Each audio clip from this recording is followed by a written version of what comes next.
My best friend wants me to leave my own birthday party to drive him home after work and got mad at me for not making him my priority, so I am serving him a friendship divorce. I have been best friends with Jake for over 6 years. We work at the same company and plan to go on a work and travel trip together soon. This situation happened last Friday, which was my birthday. I had planned a big family gathering with over 20 guests, some of whom traveled over an hour to be there. Jake was invited, and he told me he would come. The night before, we went grocery shopping together, but while sitting in the car, he suddenly told me at the last minute that he wouldn't be attending because he picked up an extra shift at work. I was a little hurt because we always celebrate our birthdays together, and he didn't need to take the shift. Our company has plenty of people who could have covered it. But I accepted it and moved on. On my birthday, we were texting before his shift. For context, Jake doesn't have a driver's license and usually relies on public transport or walks. I have a license but don't own a car. I use my mother's when needed. That afternoon, he mentioned that he would have to walk home because public transport stops running at a particular time, something he already knew when he took the shift. He also told me he was sick and asked if I could pick him up and drive him home. Our boss even told him he could leave 2 hours early to catch the last bus if needed, but he chose not to. I told him I couldn't leave my birthday party just to pick him up and drive him home. I had guests over, food and drinks to serve, and I felt it would be rude to leave when people had put in time and effort to celebrate with me. He replied, "Can't you just leave for 5 minutes and drive me home?" I explained that it wasn't just a 5-minute trip, I would be gone for at least 30 minutes. He replied dismissively, "Okay."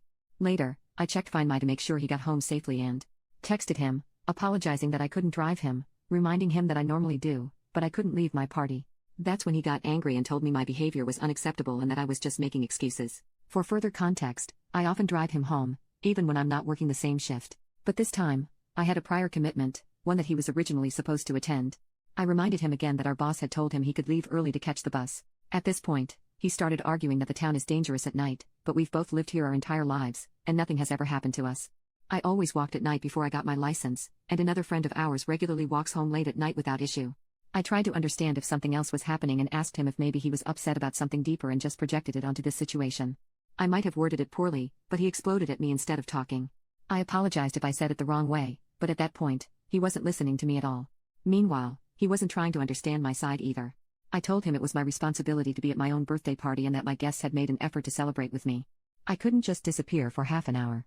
He dismissed that, told me I was a bad friend and sister, and that my priorities were all wrong. Ultimately, he told me he didn't want to see me for a while. I am honestly confused and questioning our friendship after this because of how he reacted. I tried to understand his side, and he was hurt that I wasn't there for him when he needed me. But at the same time, I couldn't just leave my party if it wasn't an emergency. Now, I don't know if our friendship can bounce back from this or how I'm supposed to rely on him moving forward. If this is how he reacts to something like this, what happens if we end up in a similar situation while traveling? Will he leave me behind if I don't do what he wants? Update: to clarify something I've seen speculated in the comments, there are no romantic feelings involved. He's gay, so there was never any romantic interest between us. After reading many comments and reflecting on everything, I decided to go without contact. I've also decided to go forward with my work and travel plans alone because I simply can't trust someone like this to be my emergency contact in another country. I had a long conversation with my parents and showed them the chat. My mom broke down crying. She told me she'd seen narcissistic behavior and red flags in him for years, but things have gotten worse in the last few months. She said this has been weighing on her, and when she laid everything out for me, I finally saw the bigger picture. Even though it wasn't a romantic relationship, I now realize he was isolating me from other friends and family, always trying to make himself the center of my social life. He even tried to insert himself into most of my other friendships, and looking back, anytime I made progress in life, he would find a way to hold me back or drag me down. My dad told me that some of the recent arguments I've had with my family were their way of getting me to see what was happening, but I just didn't recognize it until now. He also said he's relieved I won't be traveling overseas with him. My parents reassured me that while this will be hard at first, I'll heal, and cutting ties now will make things easier in the long run. They also pointed out things I had overlooked, like how he tagged along on family holidays without paying but was never particularly grateful to my family for inviting him. I've started talking to one of our mutual friends about what happened. She's busy with the Super Bowl, but I'll tell her everything as objectively as possible once she's back. I don't want to trash talk him or damage his reputation at work, but if coworkers ask, I'll be honest about why I've distanced myself. I genuinely wish him the best and hope he works through his issues and finds happiness. But I'm done. My mom breaking down in tears was the final straw for me.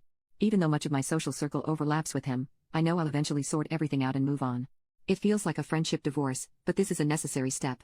I need to reevaluate who my real friends are and how they treat me, and I might need to cut ties with a few other people along the way. I texted one of my close friends, joking that we're getting a divorce and that I'm filing for custody of her. I hope she won't be manipulated by him, but right now, I need to be prepared for anything. This won't be easy, but I'll cut my losses and move forward, hopefully toward a better future, with better friends, ones I can trust and who put as much effort into our friendship as I do.